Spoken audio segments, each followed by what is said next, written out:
Good evening. My name is Steve Boehning. I'm going to go through the basic enrollment process for Coincinos using our replicated site. As you can see, I'm at members.coincinos.com/OSM media. Of course, the username which you were assigned when you enrolled is what we would look for. And basically, I'm just going to move over here, and I've already selected Enroll, and I've filled out this person's information. So you want to make sure that you don't have any hyphens or anything else in here, and you have a password that everybody can remember. So I'm just going to go ahead and click Enroll after I've checked the sign up, and we're going to go ahead and activate that account. So now that you've filled in your new enrollments information, we're waiting for the website to come up. What you need to do is select the package. Right now, especially while we're in this pre-launch stage, we want to make sure that we just select the free package. You don't have any ability to pay for a package. So if you select another package, it'll say insufficient funds, and then it won't let everything work properly. So first, sign for this package. Now it's going to say you just go to the payment options, and it's going to open up the different methods that we can use to send in the money to Coincinos, and then they can apply it to your account. We have this in a document form. We're happy to give this to you with all the information. You can send it in with a wire transfer, which is international. It'll take 2 to 3 days, Ethereum, Bitcoin Cash, or Bitcoin at this time. So once you've done this, then the only other thing you have to do is activate your website. Now, until you activate the website, nothing will work, okay? So we want to make sure that we get this correct. Now, anytime you activate somebody, here is their replicating site. So it's members.coincinos.com.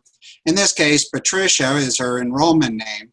And so you want to copy this and paste it into an email to send to them with the login name and the password that you used when you created their account, because it's so easy to get things misunderstood. So paste that into an email and go ahead and send that to them.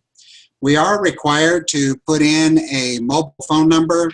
Just for the sake of privacy here, I'm just going to enter in a generic input. And of course, the camera's right in the way here. We'll go ahead and put create website.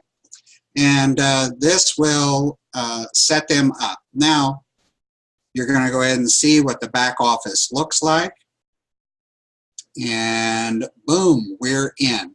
Now, when the money actually comes in, you will see it here on the available credit, this yellow box over here to the right.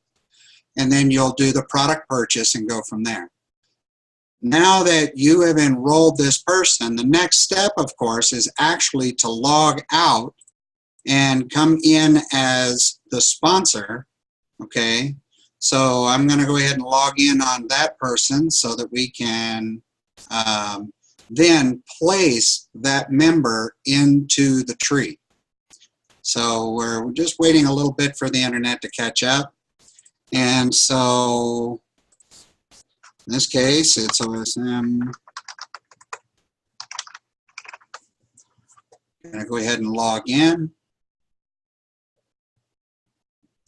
Now, once you have set somebody up and you've activated their website, the next thing we need to do is go through placement processing under genealogy.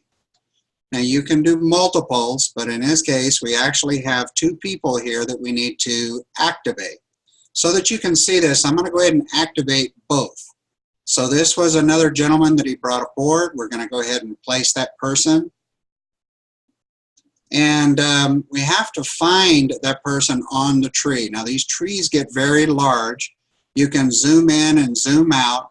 So if you're going to go to the bottom of the tree, you kind of want to put it in the center of the screen so when you zoom in, you can get to it. If you look at the actual site, let me scroll down here just a little bit. The placement name is blank. You can't type in the placement name. You actually have to select the person at the bottom of that leg. Now, if you've got a left leg and a right leg, you want to make very sure where you're putting this person. So, and you can't put them in the person above. This is what they call a forced matrix binary. So you have to put them at the bottom of that leg.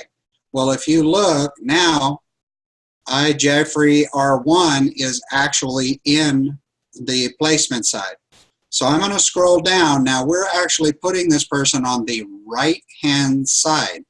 In a binary, you're only building two sides, so you've got to make sure which side you're putting them on, because otherwise it'll put them in the wrong place. So kind of draw it out, make sure you know what you're looking for.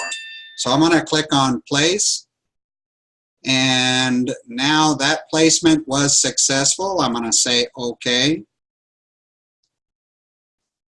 And now here's that person we just placed. So right now we have to hit the back arrow. They'll put a button on here that'll bring us back where we need to go. And now the person that I just enrolled, or you saw their personal information, well, now we're going to go ahead and place that person as well. So this time, so that you can see what we've got going on, okay, OSM Media is actually the person who enrolled this person, okay? So, and this is the right leg. So we're going to come up here and we're going to do placement OSM Media on the left side. And then now I'm going to scroll down, and that's going to go on the left leg. And now I'm going to place that person. Placement is successful. And there you go. So this is how you activate and place somebody into the system. And it's just that simple to enroll somebody. So for now, this is it. And the next video, I'm going to actually show you. So if you have multiple positions for a particular builder, then we'll show you how to set all that up. Thank you, and I hope this helped you.